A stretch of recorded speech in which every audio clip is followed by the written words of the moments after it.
and we are the mobile command post here, where any moment now we are going to get updates from fire officials as well as the NTSB, who is leading this investigation. Of course, we have questions about where things stand right now, whether or not the perimeter is going to be expanded, and whether or not more homes might need to be evacuated because of this. We have some people making their way out here right now, presumably as they are about to get started. But the question is, have they found the source of this leak? As of this hour, 30 homes are still under evacuation notice. Throughout the day, we heard dispatch calls, residents being able to return to their homes. This is new video about the scene of the work site. Since Monday, utility crews have been working to find the leak in one of the 6 natural gas pipelines in this area. Noticeably, the activity this afternoon a lot quieter. Seems like the work has slowed down. Meanwhile, we are getting brand new helmet video from firefighters as they attack the flames from the house that exploded Sunday night.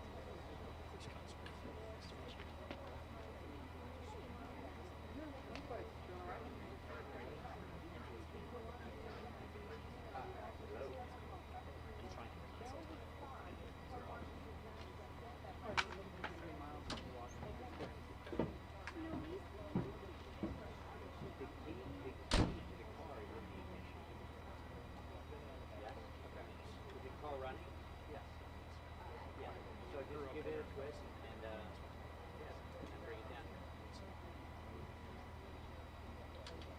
Just to give you an idea of what kind of work firefighters have to face, we're able to see videos of just how intense these flames were. But you know that first responders were there to help in this situation. As we have reported before, that there were other neighbors who quickly jumped into action as well, helping the 82-year-old resident in that home as he jumped from the upper balcony. And so that was really before the video we saw there as firefighters arrived here to the scene. As I look here to my left, looks like we do have county officials here as well. Again, we are just any moment now going to get that update. As soon as that starts, of course, we'll have it on air and on the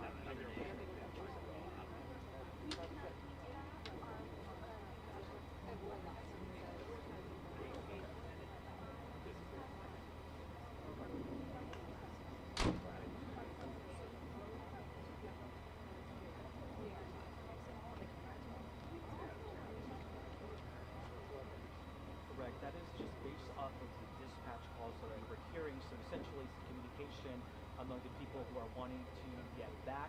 There were moments where people were still trying to get their belongings around in their home, which is really directly across from the house. I want to point to this map that they do have out here, where you can see some of the homes circled in yellow. Those are the ones that are indicated still evacuated, presumably, and then there are those green circles where these are homes without the natural gas at this point. So whether or not this has changed, we are going to find out soon, and as soon as that happens, of course, we'll have another update coming up.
You guys all good?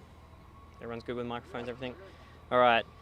So good afternoon, everyone. Thank you for being here. My name is Mitchell Clark. I'm the Public Information Officer for the Fairfax County Fire Rescue Department. Today we're here to discuss the updates that we have for the explosion and the ongoing hazardous materials incident that we have on Quail Pond Road. Behind me we have the Assistant Chief Operations for Fairfax County Fire Rescue, Eric Craven, our Police Department, the NTSB, and our Border Supervisors.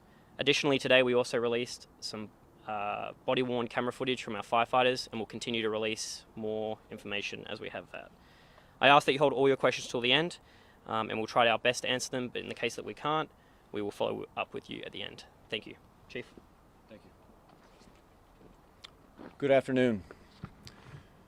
Fairfax County Fire Rescue units responded to the 14,000 block of Quail Pond Court in Centreville, Virginia, for a reported explosion in a single-family residence. The fire was quickly suppressed as personnel simultaneously addressed an apparent natural gas leak in the vicinity. The incident response, which grew to 2 alarms, transitioned to a hazmat natural gas leak incident, leading to the evacuation of many homes. 1 occupant and 1 neighbor both sustained minor, non-life-threatening injuries and were transported to local hospitals and is subsequently released. Gas service was disrupted to approximately 86 homes, and the evacuation grew to a total of 46 homes. There are both natural gas transmission as well as distribution lines in the area. The Fire and Rescue Department is now assisting both gas companies operating in the area, as well as federal and state agencies, as they work to determine the source of the leak and also maintain safety in our community. Williams Pipeline has isolated their pipeline, which is the transmission line, and continues to monitor their system conditions while also conducting additional monitoring at our request and is committing to continuing that support. Currently, Washington Gas is investigating a loss in pressure within a line at the 5200 block of Belle Plains Drive.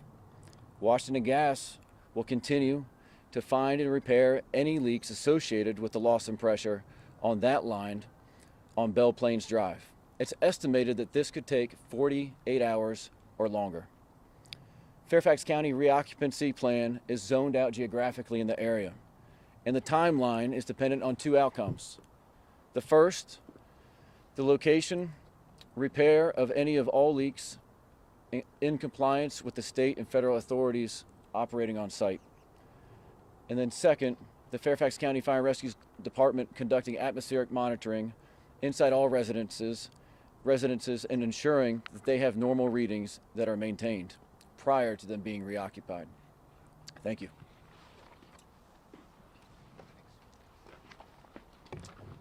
Good afternoon. Hello, I'm Pat Warren. I'm the director of the NTSB's Office of Rail, Pipeline, and Hazardous Materials Investigations. The NTSB is an independent federal agency charged by Congress with investigating all civil aviation accidents in the United States and significant accidents in other modes of transportation, including the transmission of gas through pipelines. Our mission is to determine the probable cause of accidents, issue safety recommendations, and prevent future events like this from ever happening again. We do not assign blame or liability. We are here on scene to gather perishable evidence, which our team methodically and systematically reviews throughout the course of the investigation to determine the probable cause. This is the beginning of a long process. We do not determine the probable cause while we're here on scene. The probable cause, findings, and any safety recommendations will be included in our final report, which can take 12 to 24 months to complete. However, if during the investigation we identify an urgent safety issue that must be addressed, we can issue an urgent recommendation. Before I share information about the investigation, I want to say to the community that our hearts go out to all of you. We know that the accident has been very unsettling and disruptive. The safety of the community is our top priority and the reason we are here to find out what happened, how it happened, and what recommendations to help ensure it doesn't happen again. Our team of four investigators arrived on scene Monday and expects to remain on scene until we've collected all the perishable evidence and until the area is safe for residents to return. In addition, we have a host of specialists back at our headquarters who are supporting the investigation. The team is led by our investigator in charge, right here next to me to my right, Kim West, who has more than 17 years of experience in pipeline safety. We are also joined by experts from the Pipeline and Hazardous Materials Safety Administration, often called PHMSA, and the Virginia State Corporation Commission. I would like to thank our colleagues from Fairfax Fire Rescue and Fairfax County Police Department, as well as those who have been assisting on the scene. They've been working tirelessly, I got to tell you, to ensure that the area is safe for everyone, a great group. Our investigators are currently working with Washington Gas, Williams Company, and Fairfax Fire and Rescue to test the pipeline infrastructure in the area and confirm its integrity and identifying potential sources of the leak.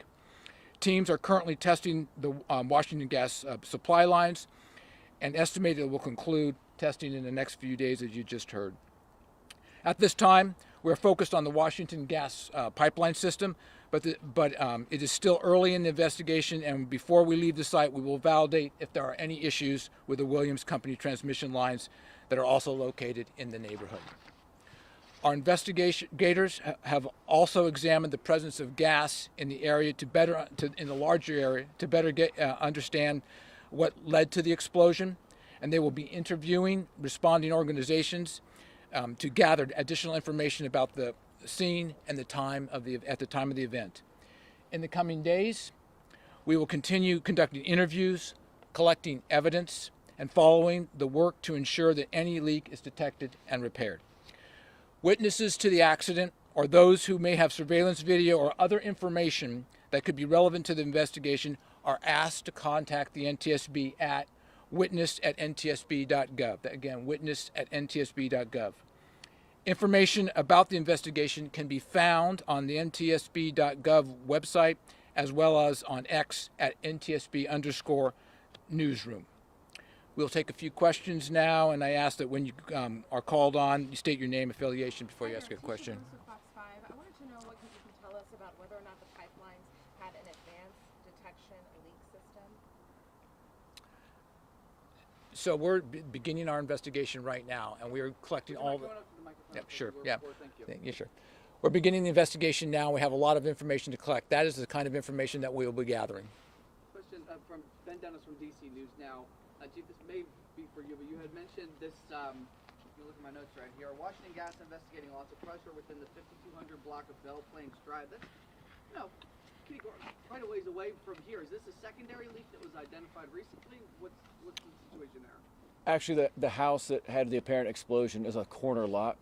Belle Plains Drive is along one side of that occupancy or that residence, and Quail Pond is on the other side. So it's right in the vicinity of the initial incident. So you have found, so when you say loss of pressure, does that identify that is the source of the leak? Well, I think it's probably most appropriate to say that's the source of a leak.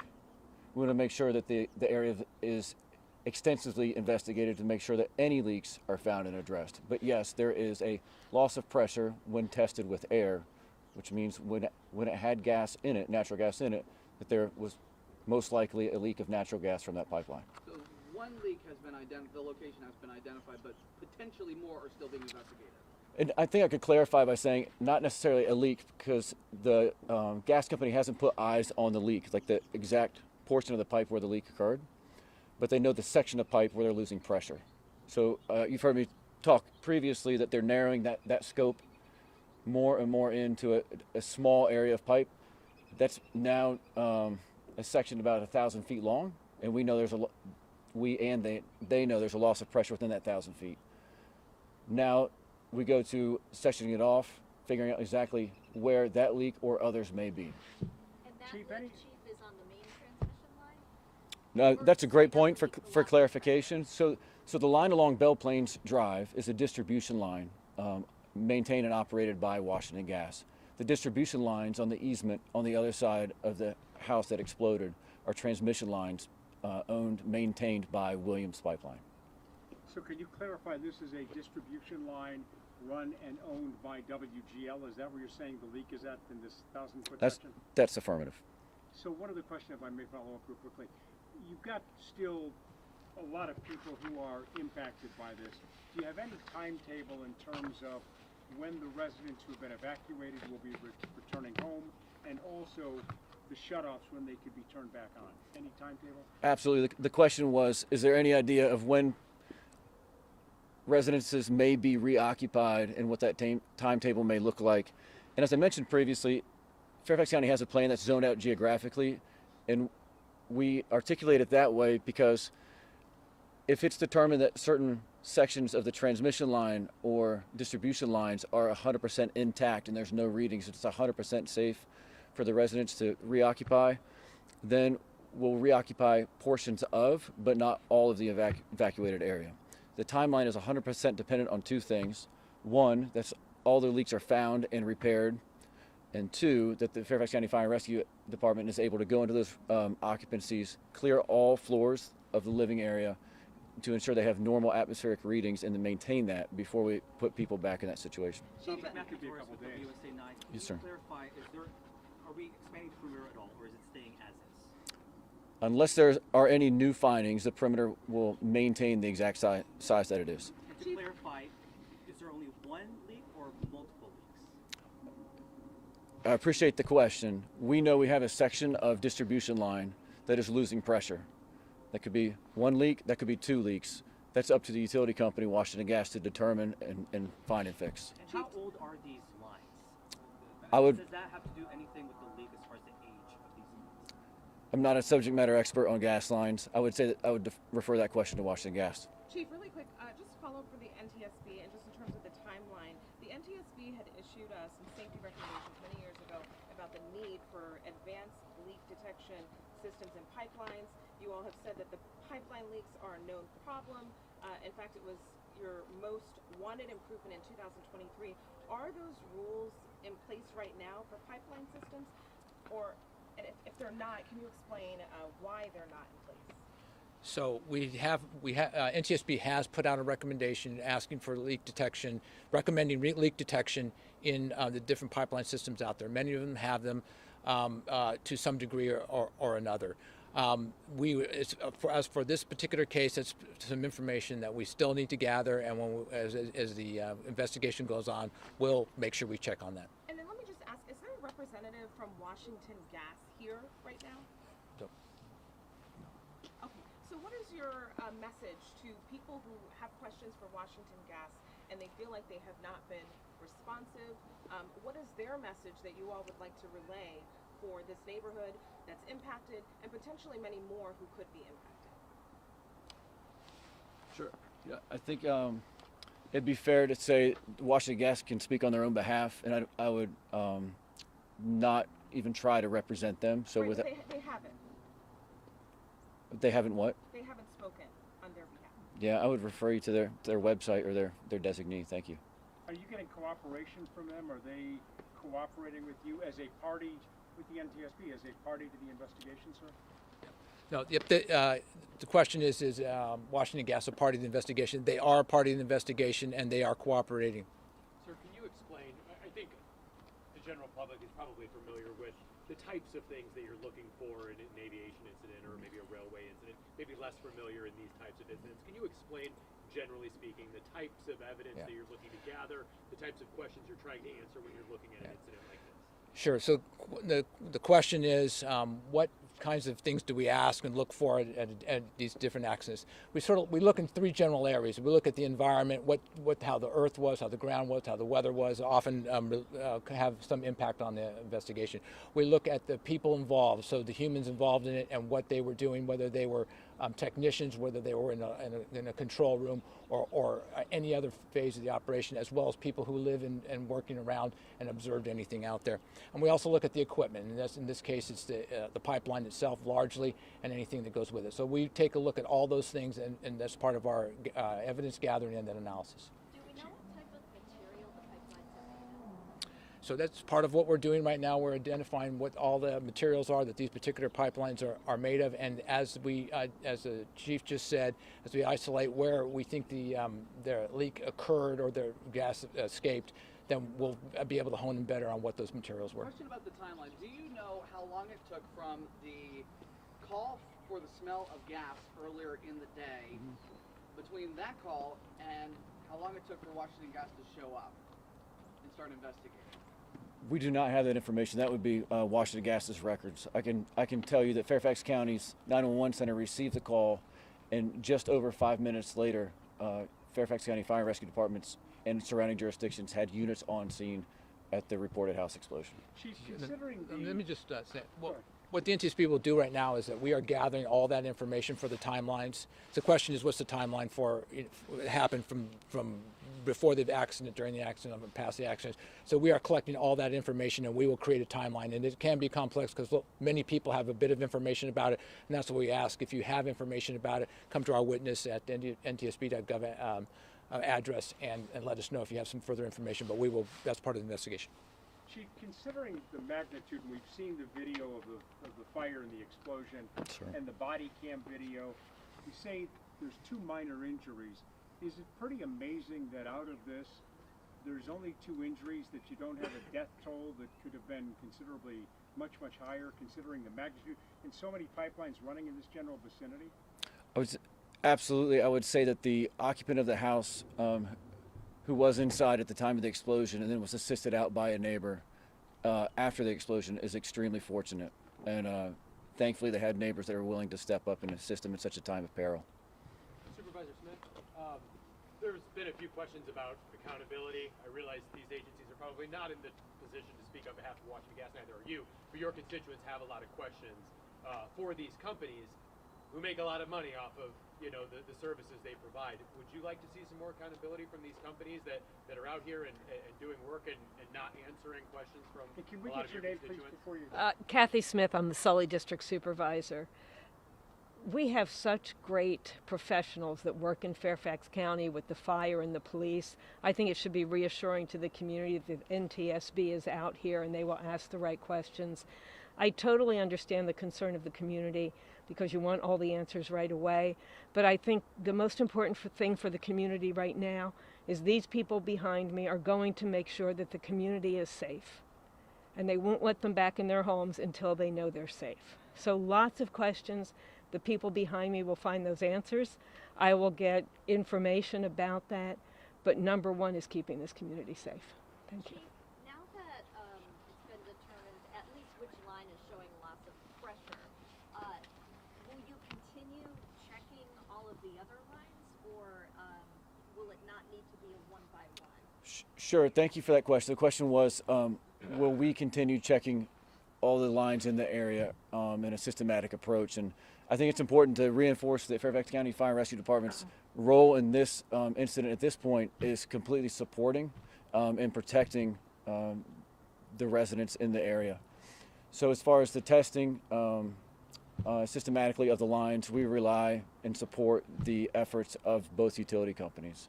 We will be here to maintain atmospheric monitoring on a regular basis and report that up and record it and assist NTSB with their investigation. And to clarify, so far of the lines that have been tested, it's just the one so far where the pressure, or the pressure, loss of pressure has been determined. Yes, I can share that there's a line on Quail Pond Court, that was tested and maintained pressure. This is the second line that's being tested and it lost pressure. The extent of the leak yet to be determined. Chief, and specifically, where is that 1,000-foot area that you're checking that's being looked at? It runs alongside of the lot of the house that exploded in either direction. You said 5200 block of Bell Plains Drive. Bell Plains Drive. And that's Washington Gas. It is a Washington Gas line, correct. Chief, can you talk about the map to your right? Yes, so it's probably hard for everybody to see unless they have a camera. But the map to our right is a GIS representation of the purple is the easement that Williams Pipeline operates in, and it has multiple transmission lines in the area. The red box that borders that easement is identified as the house that had the reported explosion. The houses that are highlighted different colors, that's coding for our operations at the Instant Command Post to identify which homes, one, do not no longer have natural gas service provided to them, or have been shut off at the meter by us. And then secondly, those homes that have been evacuated by us and they found elsewhere to stay. What is the latest number of the total evacuations still at this moment? Absolutely. Give me 1 second here. It peaked at 86 homes. We reoccupied 11 last night. 11 that were determined to be in a very safe area, where our readings for the last 2.5 days have maintained 0 normal readings for the duration, and are quite a distance away from the impacted area. So then is the number no longer 30 then of evacuations? Has it gone up? I'm sorry, 86 homes without gas service. My apologies. We peaked at 46 that were evacuated. 11 of those have since been reoccupied. Thank you. Yes, appreciate the help. 35 outstanding. Look, it's really important to emphasize the fact that just because some have been deemed safe to reoccupy, that the entire area doesn't come looking to reoccupy their homes until the Fairfax County Fire Rescue Department deems it safe. Just one point of clarity here, something you had mentioned last night, or it was mentioned by someone at the community meeting, that Washington Gas is going to be using laser tech all over the neighborhood to identify if any additional leaks were found. Are you aware if they found any additional leaks? I can confirm that they are in the area using that laser technology, which I don't know much about, to find any leaks or abnormal readings. What the results have not been reported to us. For the NTSB, how long do you expect you to be here, collecting evidence and gathering information? And just, sorry, real quick, we'll just take two more questions and then we'll wrap it up. Thank you. And how would you compare? I'm sorry, start over, would you? Sorry? Would you repeat the question? Yes. How long do you guys expect to be here collecting information, gathering evidence, and how would you compare this incident maybe to other ones you have investigated before as far as magnitude? Yeah, so the question is how long are we going to be there, and have we investigated other accidents? We're going to be here until we gather all the perishable evidence that we need to gather at this particular point in time, and that the area's been returned to a safe status and people can return to their homes. So that's the reason we'll be here. Have we investigated other accidents? We investigate many accidents across the nation that have similar aspects to this. You can find information on those on our website. So if you're interested in that, there's a library of information on that. One more question. Chief, I guess you kind of touched on this earlier, so I apologize if this is a repeat, but we still, there's still a lot of work being done out there that's going to, that dictates the timeline. But best case scenario, worst case scenario, folks who are watching this wondering, maybe a couple of days? Are we looking at a week? Do we have any reasonable idea on kind of a timeline when this might be resolved?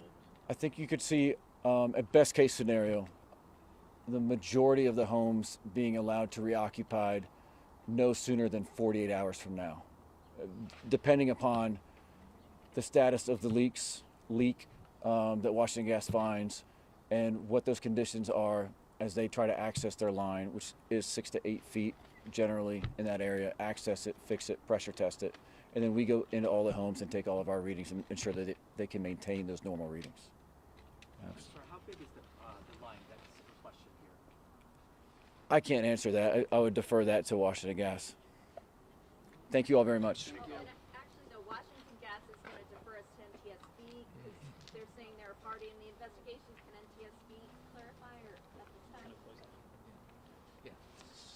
So when we do the investigation, we will know what size all the pipes are. We will find out what the materials they are made of. We will find out when they were manufactured. We will know the dates they were manufactured. We will gather all that information, and then we will analyze it to determine whether any of that is germane to why the accident occurred, and then come up with recommendations on how to prevent it in the future. Thank you.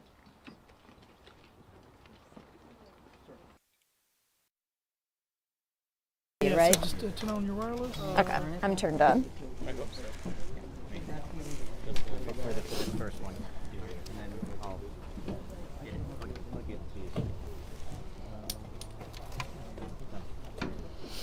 Pretty good. Do you want? No. I mean, it's up to you. No. Yeah. This one.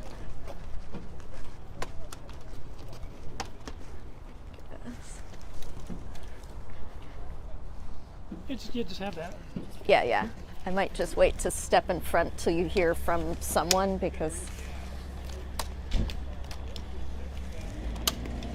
Well, Bean is supposed to be calling you. apparently, but do you have programming? Yeah, I do have programming. Okay. I'll just have you cue me if he doesn't Yeah. call.